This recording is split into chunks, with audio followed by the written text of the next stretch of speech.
Selamat datang di Good News, kabar bagus. Hari ini aku nggak akan bahas kamera, nggak akan bahas lensa, nggak akan bahas juga alat-alat untuk filmmaking. Tapi aku akan bahas salah satu mainan terbaruku yang mungkin nggak bakal ada filmmaker yang kepikiran untuk beli mainan ini. So, let's get it on.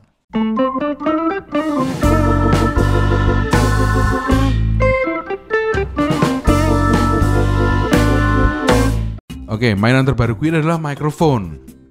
Seperti kalian sudah lihat di thumbnail dan di judul, ini adalah mikrofon yang nggak terlalu populer untuk filmmaker. Bahkan ini bukan untuk filmmaking, ini adalah untuk mikrofon untuk menyanyi, untuk bernyanyi gitu. Dari bentuknya hampir semua orang tuh mengidentifikasikan mikrofon dengan tipe mikrofon ini gitu. Shure ini adalah produsen mikrofon dari Amerika yang memang salah satu yang pertama membuat tipe Unidyne. Unidyne ini adalah nama tipe mikrofonnya ya. Nggak usah lama-lama ya, aku ambilin boxnya dulu aja. Shure 55SH Mark II. Dari boxnya memang dia seri yang klasik gitu. Jadi Shure mengeluarkan beberapa lini mikrofon yang mereproduksi lagi mikrofon mereka yang legendaris di masa lalu gitu. Salah satunya ya ini yang paling the most easy to recognize microphone ever. Oke, ini ada barangnya. Sure. Aku sampai sekarang masih belum percaya kalau aku sampai beli ini ya gitu. Ini adalah Shure 55SH series yang Mark II. Jadi kalau aku mau ceritain dulu sejarah tentang mikrofon ini kalau aku lihat di websitenya Shure, mereka itu memproduksi dari tahun 1939 gitu. Memang kebutuhannya waktu itu untuk nyanyi, untuk pidato. Makanya bentuknya dibikin kayak gini tuh. Memang waktu itu hampir semua mikrofon itu memang bentuknya metal seperti ini dan yang besar gitu. Nah, bahkan seri pertamanya si 55SH ini, bukan SH tapi Shure 55 series itu yang pertama itu ukurannya 40% lebih besar daripada ini. Jadi ini adalah revisi, makanya 55S itu adalah small dan H itu adalah karena jacknya dia pakai XLR. Jadi kalau kita lihat di sejarahnya Shure 55SH ini, dia banyak banget penyanyi atau tokoh-tokoh penting dunia yang pernah menggunakan mikrofon ini.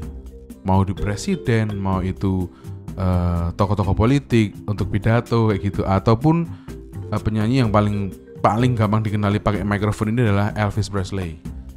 Mikrofon ini sebenarnya kalau secara suara aku nggak terlalu suka karena dia menangkap pickup pattern itu cardioid, jadi dia hanya ke depan aja. Terus tipe mikrofon ini adalah dynamic, jadi memang untuk penggunaan di environment yang berisik, yang rame, di stage gitu atau di tempat umum gitu, ini akan sangat oke sekali. Tapi masalahnya dia punya frequency response atau kemampuan dia menangkap frekuensi itu kalau di spesifikasinya ya dia ada di 50 Hz sampai 15 kHz. Yang mana sebenarnya itu cukup lebar sih range frekuensinya untuk sebuah mikrofon. Tapi masalahnya dia punya karakter sendiri yang nggak semua orang suka karena low-nya sangat sedikit sekali. Low-nya, bass-nya dia sangat sedikit sekali. Jadi dia banyak frekuensi itu di mid ke high. Nah ini juga sebenarnya merespon situasi dan kondisi sound system di masa lalu gitu yang mungkin frekuensi low-nya belum sebagus sekarang gitu. Jadi mereka memproduksi ini frekuensinya mid to high. Keuntungannya adalah kalau kita di panggung besar, kalau kita di keramaian, frekuensi mid to high itu akan cut through frekuensi dan itu kita akan ada di atas gitu. Jadi mudah didengar spellingnya, mudah didengar kata-katanya gitu. Gak enaknya adalah bass roll off-nya nggak dapat. Kalau kalian dengar sekarang aku pakai mikrofon Shure Beta58A, ini bass roll off-nya enak banget gitu. Jadi frekuensinya tuh untuk ngomong, untuk nyanyi tuh enak banget ini. Jadi kayak kalau aku bilang ini salah satu mikrofon Shure terbaik sih Beta58 ini. Nah, perbandingannya dengan ini adalah tentu saja bentuknya. Jadi jujur aja aku beli ini tuh karena emang dari dulu aku ngefans sama mikrofon ini gitu. Sama tipe mikrofon ini banyak banget yang pakai. James Hetfield dari Metallica itu pakai. Terus penyanyi-penyanyi Indonesia yang terkenal itu juga banyak yang pakai ini. Terus menurutku ini klasik aja gitu. mungkin juga merespon belakangan aku juga sering live Instagram di akunku itu aku beri nama Bagus Tikus FM, jadi kayak radio gitu, dan itu sangat terinspirasi oleh salah satu filmnya Robin Williams yang berjudul Good Morning Vietnam. Di film itu Robin Williams atau si karakternya itu persis menggunakan mikrofon ini, Shure 55SH. Nah, yang punya aku ini adalah yang Mark II. Yang Mark II ini dirilis sekitar tahun 1989. Bentuknya timeless gitu ya. Mungkin ini akan aku pakai full untuk kebutuhan Instagram Live karena visualnya sangat keren meskipun frekuensinya nggak ada low-nya, karena di Instagram sebagus apapun mikrofon kita, sampainya di penonton itu low-nya juga bakal hilang. Jadi menurutku daripada aku pakai ini, mendingan pakai ini tapi bentuknya keren kayak Good Morning Vietnam. Kalian bisa tonton nanti filmnya. Menurut orang-orang ini tahan banting banget. Bahkan ada di YouTube-nya Shure itu mikrofon ini sempat keinjek mobil dan masih bisa bunyi. Tapi siapa juga yang menginjek ini pakai mobil kan? Oke, kita cobain aja ya. Selamat datang di Good News Kabar Bagus, dan ini adalah suara menggunakan mikrofon Shure Beta 58A. Selamat datang di Good News Kabar Bagus, dan ini adalah menggunakan mikrofon Shure 55SH Mark II. Oke, ini mikrofon sudah aku pasang pakai mikrofon si Shure 55SH Mark II. Gimana bentuknya teman-teman menurut kalian? Silahkan tulis di kolom komentar ya. Menurut kalian bentuk dan suara deh dari mikrofon Shure 55SH Mark II ini. Jadi seperti aku tadi bilang, dia punya mounting di dalam pickup pattern-nya. Jadi kalau kita mau lempar-lempar kayak gini, dia minim suara goncangan dibandingkan kayak kita pakai mikrofon yang non shock mount internal kayak condenser kayak gitu-gitu. Dia kena tangan sedikit atau kena guncangan sedikit, dia pasti akan sangat mengganggu. Dia punya off axis rejection itu sangat bagus sekali. Jadi kayak misalnya dari depan nih, ini emang pickup pattern-nya di sini ya. Jadi makanya di sini, nggak kayak gini. Nggak di sini seperti mikrofon yang lain, tapi di sini nyanyinya ya, atau ngomongnya, karena ini mikrofon untuk nyanyi. Untuk off axisnya, misalnya aku ngomong dari samping kayak gini, itu nggak bakal terlalu kedengeran. Apalagi sudah hampir. Kalau dari depan ya langsung otomatis pasti akan sangat bagus banget, karena emang pickup pattern-nya tuh di sini nih pickupnya. Ini juga karena dia mikrofon yang kurang sensitif ya.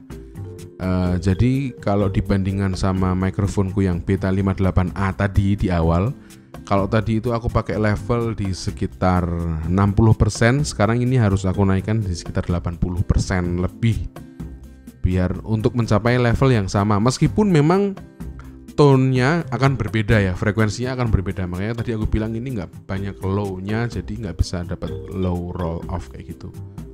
Dan ini untuk nyanyi, tapi sayangnya aku nggak bisa nyanyi, jadi aku nggak bisa praktekin gimana mikrofon ini untuk nyanyi, kualitasnya seperti apa. Ceritane wayang Ramayana, negara ngalengkoti raja.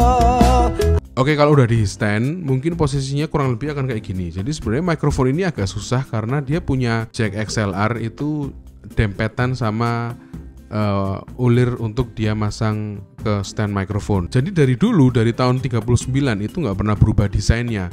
Paling hanya ukurannya mengecil sedikit, dan yang punya aku ini adalah rilisan tahun 89 ya. Jadi dia adalah yang Mark II. Oke, kesimpulannya mikrofon ini cocok untuk penyanyi yang memainkan lagu-lagu yang sedikit retro mungkin ya. Kalau untuk musik-musik modern kayaknya nggak terlalu cocok, karena itu tadi frekuensinya dia cut off low-nya tuh banyak banget. Terus dia cocok juga, kalau menurutku cocok untuk kamu yang suka live streaming atau kamu yang suka bikin konten podcast gitu. Meskipun bukan untuk mikrofon untuk podcast atau broadcast ya, dia mikrofon untuk nyanyi itu tadi, tapi dia cukup menambah value di visual.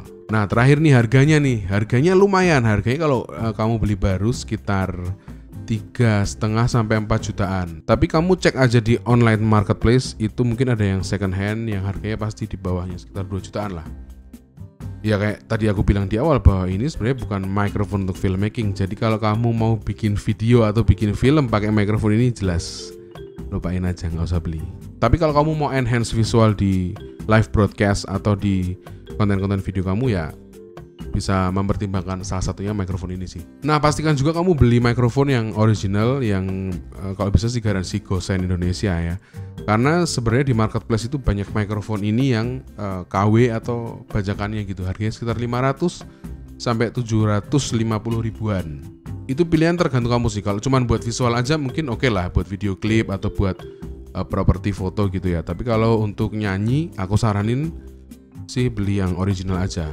Untuk podcast juga bisa, saranku ya beli yang original lah, biar suaranya memang seperti aslinya si Shure 55SH Mark II ini. Oke, itu tadi sekilas tentang mainanku yang paling baru, Shure 55SH Mark II. Silahkan tulis di kolom komentar suaranya gimana, visualnya gimana, atau kamu juga punya pengalaman pakai mikrofon Shure 55SH Mark II ini.